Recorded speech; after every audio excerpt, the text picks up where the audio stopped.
Bonjour à tous, bienvenue dans Focus Entreprise, l'émission digitale diffusée sur bfmbusiness.com. Aujourd'hui, je me trouve avec deux invités, Corinne Diemensch, fondatrice et dirigeante de Plume & Biz, et Morgane Palomo, qui est consultante associée. Créé le 9 janvier 2023, c'est assez récent, Plume & Biz est un cabinet de conseil spécialisé dans l'amélioration de la productivité et de la fidélisation des collaborateurs. Mes invités accompagnent les entreprises dans la création d'un environnement de travail optimisé, engagé et durable. C'est une vraie promesse. Bonjour à toutes les deux, bienvenue. Bonjour. Alors Corinne, je me tourne vers vous. Pourquoi ce nom déjà pour commencer, Plume & Biz? Parce que ça m'intrigue. Eh bien, la plume, comme la liberté, la créativité et surtout la communication. Ouais. Et puis les bises, comme les abeilles. Parce qu'en fait, nous sommes vraiment axés sur un travail collaboratif et collectif pour le bien de tous, pour le bien commun. Comment est née aussi votre entreprise? C'est né de quel besoin? Du constat terrain de cet énorme gâchis généré par les difficultés de recrutement, les difficultés à communiquer, la non-compréhension entre les employeurs et les employés. Et donc notre idée, notre envie, notre ambition, c'est de réconcilier les besoins des employeurs avec les besoins des employés. Alors justement, comment vous accompagnez les entreprises? Et puis ma question, c'est comment est-ce que vous répartissez un peu la charge de travail? Écoutez, moi je suis Madame RSE. D'accord. Donc je les accompagne d'un point de vue RSE à la fois sur la sensibilisation de leurs salariés et d'un point de vue stratégique. Et sur nos 3 offres, on a toujours la même méthode, toujours en intelligence collective et pour pouvoir s'adapter aux spécificités de chaque entreprise. Mais au-delà de la RSE, en fait, on a 3 moyens. On a une offre unique, un diagnostic, une cartographie des attentes des employés, et puis la réalisation de plans d'action qui vont amener au déploiement de plans d'action qui sont pertinents pour chaque client. Et donc, à chaque fois, on va étudier vraiment les besoins pour ne pas générer de gâchis derrière. Et cela, on va s'appuyer sur 3 moyens que sont tout le scope RH découpé en 14 domaines et sous-domaines, la RSE dont Morgane a parlé, et également la communication interne et la marque employeur. On revient sur la communication. Oui, bien sûr, c'est évidemment le nerf de la guerre, la communication. C'est de ça aujourd'hui dont souffrent les entreprises, ce manque de communication? Je pense que c'est une grande part du problème, en effet, le manque de communication et puis surtout ce problème d'incompréhension. Alors, comment vous adaptez aux différentes demandes des entreprises et puis des collaborateurs? Parce que j'imagine que chaque entreprise est différente. Comment est-ce qu'on fait?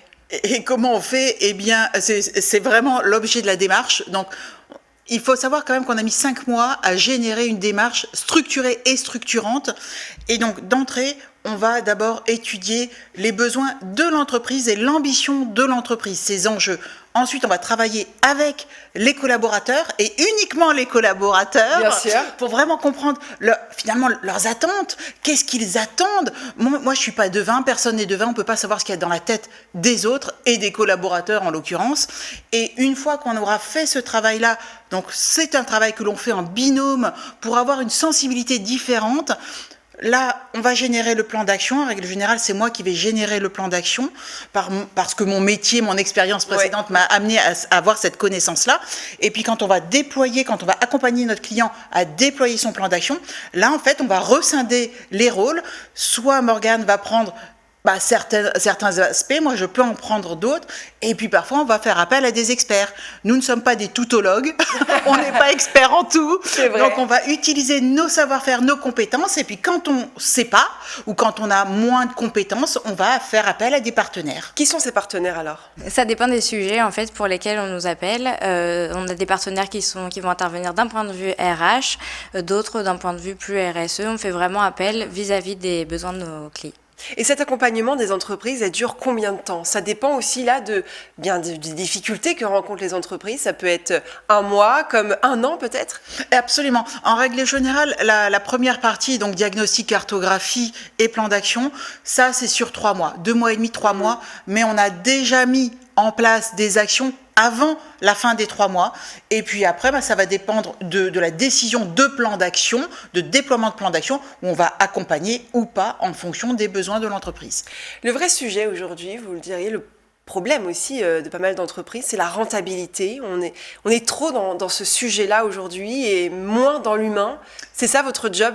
Notre job, c'est vraiment d'accompagner cette rentabilité qui est nécessaire à toute entreprise. Ça oui, bien sûr. Voilà, dans une entreprise qui n'est pas rentable, comment le dirigeant peut-il être serein pour entendre parler ou imaginer un partage de la valeur? C'est totalement impossible. Donc d'abord, le sujet, c'est de limiter le gâchis et d'engager les collaborateurs pour accompagner cette rentabilité.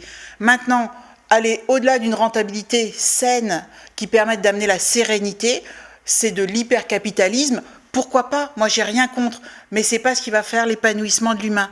Et en fait, nous, ce que l'on essaye de faire, c'est vraiment de mettre en avant cet épanouissement de l'humain pour accompagner cette rentabilité de manière pérenne, durable, saine. Et Morgane, la RSE aujourd'hui, c'est extrêmement important. Les entreprises, on ne peut pas passer à côté. Non, aujourd'hui, c'est impossible de passer à côté, tant d'un point de vue de recrutement que d'engagement des collaborateurs. C'est un sujet qui est vraiment central et les entreprises doivent le comprendre. Et justement, on est là pour les accompagner dans ce virage de l'engagement durable. Vous êtes une jeune entreprise, je disais, vous êtes née en 2023, vous êtes tout jeune. Comment vous voyez les 10 prochaines années ? Alors, d'un point de vue Plumenbiz, je ne sais pas, je ne suis pas devin. Non, mais comment vous désirez peut-être vivre ces prochaines années? Moi, ce que je souhaite avant tout, c'est amener du bonheur et de l'épanouissement à nos clients, que ce soit les dirigeants, que ce soit les collaborateurs. Si j'arrive à ça, je serai la plus heureuse du monde et j'aurai fait mon job. Maintenant, le monde du travail, on est vraiment en train de changer de paradigme.